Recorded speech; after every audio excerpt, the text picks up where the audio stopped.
چھوڑ دے گی اس کے آگے. واقعاً ایسا ہے, میں سمجھ سکتا ہوں آپ لوگوں کی کیفیت.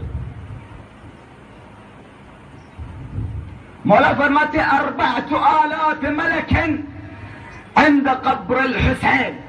آپ نے سنا ہے نا, آداب زیارت میں سے ایک ادب یہ ہے کہ جب بھی آپ کربلا جائیں تو کربلا میں ایک دوسرے سے بات چیت نہ کریں.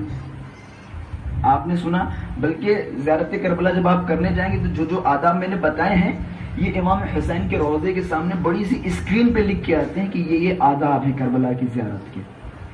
انہی میں آپ کو ایک لکھا ملیں گے, انگلش میں بھی آتا ہے, اردو میں بھی آتا ہے, فارسی میں بھی آتا ہے, عربی میں آتا ہے. تو ان میں سے ایک ادب یہ ہے کہ آپ جب کربلا کی زیارت کرنے جائیں تو وہاں پہ ایک دوسرے سے بات چیت نہ کریں.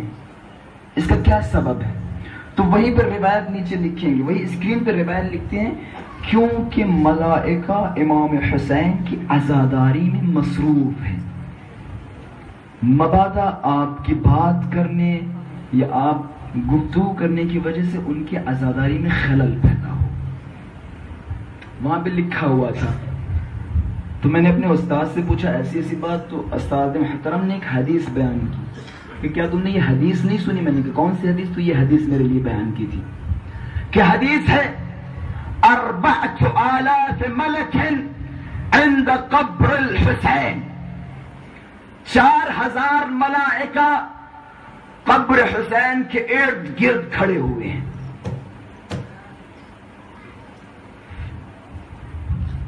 روایت کے جملے ہیں شعث و غبر. ان کی حالت یہ ہے کہ ان کے کپڑے پھٹے ہوئے ہیں, ان کے چہروں پر گرد و غبار ہے. شعث, ان کے چہرے پہ حزن, بکا, شہقہ طاری ہے. غبر, غبار کے معنی میں ان کے اوپر گرد و غبار طاری ہے. ان کے امامے کھلے ہوئے ہیں. کیا کر رہے ہیں؟ یبکون علی الحسین, صرف امام حسین پہ رو رہے ہیں. کب تک رو رہے ہیں؟ یہ بھی ہے نا, امام حسین پہ رو رہے ہیں, کہہ رہے کب تک رو رہے ہیں؟ الی یوم القیامہ, قیامت تک ان کا کام یہ ہے کہ صرف امام حسین پہ گریہ کریں.